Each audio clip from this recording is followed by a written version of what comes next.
بہت ہی خوبصورت سلجھی ہوئی پڑھی لکھی بیوی تھی۔ اس کی زندگی میں ہر خوشی تھی، ایک بہت بڑا گھر، دولت، گاڑی، نوکر چاکر، سب کچھ جو تھا اس کے پاس۔ لیکن اس کی زندگی میں صرف ایک چھوٹا سا مسئلہ تھا۔ اس کا شوہر باسط ایک ٹھرک مزاج انسان تھا۔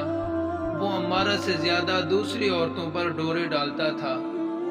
عمارہ کو ہمیشہ اس پر شک تھا اور وہ اس شخص کا باسط سے اظہار بھی کرتی تھی باسط کے سامنے، لیکن باسط بڑی صفائی سے ہر بار کوئی بہانہ بنا کر خود کو بچا لیتا، اور کئی بار تو عمارہ کو یہ بھی لگتا جیسے باسط کا گھر کی ملازموں کے ساتھ بھی چکر چل رہا ہے۔ یہ اس دن کی بات ہے جب عمارہ ڈرائنگ روم میں بیٹھی ٹی وی دیکھ رہی تھی اور گھر کی ملازمہ سمینہ کچن میں کام کر رہی تھی۔ سمینہ عمارہ کے گھر کی پرانی ملازمہ تھی اور پچھلے 7 سالوں سے ان کے گھر پر کام کرتی تھی۔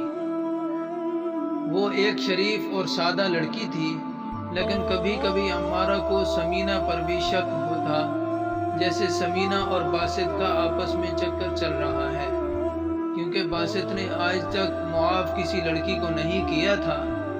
ٹی وی دیکھتے ہوئے عمارہ کو ایسے لگا جیسے کچن میں کسی کی باتیں کرنے کی آواز آ رہی ہے۔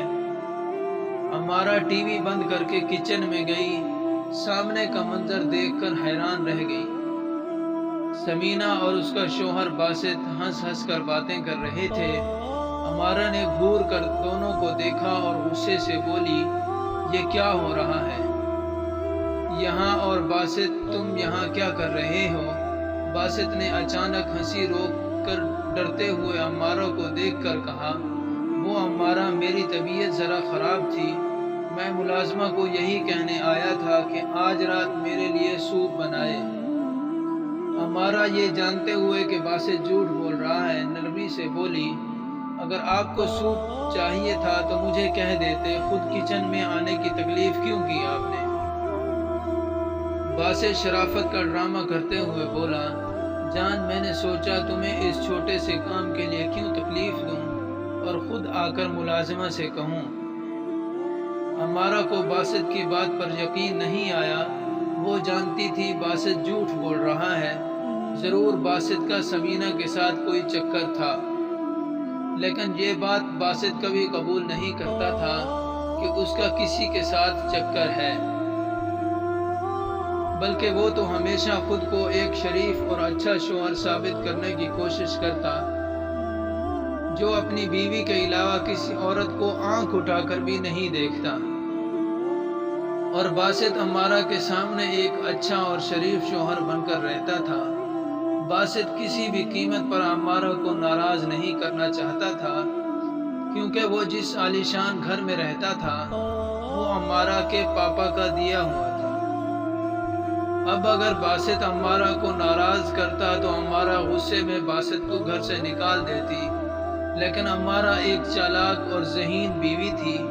وہ یہ بات اچھے سے جانتی تھی کہ باسط کس مزاج کا انسان ہے۔ ایک شام عمارہ مارکیٹ گئی تھی اور جب مارکیٹ سے واپس گھر آئی تو سیدھا اپنے کمرے میں گئی اور بیڈ پر بیٹھ گئی، لیکن اپنے بیڈ پر اس نے ایک عجیب و غریب چیز دیکھی جسے دیکھ کر وہ حیران رہ گئی۔ وہ گھر کی ملازمہ سمینہ کے کان کی بالی تھی جو اس کے بیڈ پر پڑی تھی۔ عمارہ نے اس بالی کو اٹھا کر دیکھا، سمینہ کی بالی اس کے بیڈ پر کیا کر رہی تھی۔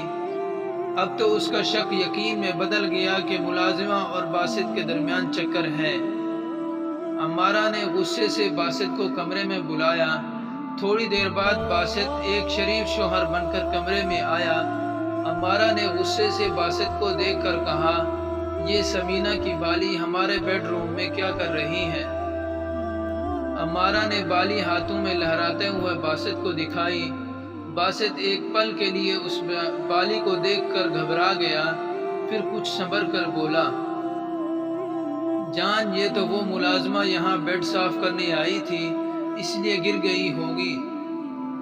باسط صفائی دیتے ہوئے بولا، لیکن عمارہ جانتی تھی باسط جھوٹ بول رہا ہے۔ عمارہ نے بے یقینی سے باسط کو دیکھ کر کہا، کیا سچ میں بیڈ کی صفائی کرتے ہوئے گر گئی یا کوئی اور چکر تھا؟ باسط نے تھوک نگل کر خود کو ایک نئے جھوٹ کے لیے تیار کر لیا۔ باسط نے کچھ خفگی سے کہا، عمارہ کیا تمہیں مجھ پر بھروسہ نہیں ہے؟ کیا میں تمہارے ساتھ کبھی دھوکہ کر سکتا ہوں؟ میں تم سے کتنا پیار کرتا ہوں اور تم ہر وقت مجھ پر شک کرتی رہتی ہو۔ عمارہ یہ تو جانتی تھی کہ باسط خود کو بچانے کے لیے ڈرامہ کر رہا ہے، لیکن وہ بھی باسط کو رنگے ہاتھوں پکڑنا چاہتی تھی۔ عمارہ نے جان بوجھ کر ایکٹنگ کرتے ہوئے کہا، ایم سوری باسط، مجھے غلط فہمی ہو گئی، مجھے تم پر شک نہیں کرنا چاہیے۔ عمارہ نے جان بوجھ کر باسط سے کوئی بحث نہیں کی، وہ جانتی تھی باسط کوئی نہ کوئی جھوٹ بول کر خود کو بچا لے گا۔ پھر عمارہ کمرے سے نکل کر کچن میں آئی جہاں سمینہ کھانا بنا رہی تھی۔ عمارہ سمینہ کے پاس جا کر کھڑی ہو گئی اور وہ بالی سمینہ کو دکھاتے ہوئے پوچھنے لگی، یہ بالی تمہاری ہی ہے نا سمینہ؟ سمینہ وہ بالی عمارہ کے ہاتھوں میں دیکھ کر گھبرا گئی، پھر ڈرتے ڈرتے ہوئے بولی، جی میری ہے بیگم صاحبہ، لیکن آپ کو کہاں سے ملی؟ عمارہ نے سمینہ کی آنکھوں میں آنکھیں ڈال کر کہا، میرے بیڈ روم میں۔ اب کیا تم بتانا پسند کرو گی تمہارے کان کی بالی میرے بیڈ روم میں کیا کرنے گئی تھی؟ عمارہ نے دیکھا اس سوال پر پہلے سمینہ تھوڑی سی گھبرا گئی، پھر کچھ سنبھل کر بولی، وہ بی بی جی صاحب کو کھانا دینے گئی تھی، شاید وہیں گر گئی۔ سمینہ نے بکھلاہٹ میں جواب دیا اور عمارہ سوچ میں پڑ گئی۔ باسط نے کہا تھا سمینہ کمرے میں صفائی کرنے آئی تھی، لیکن جبکہ سمینہ کہہ رہی تھی کہ وہ صاحب کو کھانا دینے گئی تھی۔ ان دونوں کے بیان میں الگ الگ تھے، اس کا مطلب دال میں کچھ کالا تھا۔ عمارہ نے سمینہ کی بالی واپس کر دی اور اس بات کو وہیں ختم کر دیا۔ اگلے دن عمارہ نے ایک پلان بنایا اور صبح صبح باسط سے کہا، میں ذرا امی کے گھر جا رہی ہوں، رات کو دیر سے واپس آؤں گی، آپ کھانا کھا لیجئے گا۔ باسط کو یہ کہہ کر عمارہ گھر سے نکل آئی اور باہر گلی میں بیٹھ گئی۔ وہ جانتی تھی اگر سمینہ اور باسط کا چکر ہوا تو وہ آج ضرور ملے۔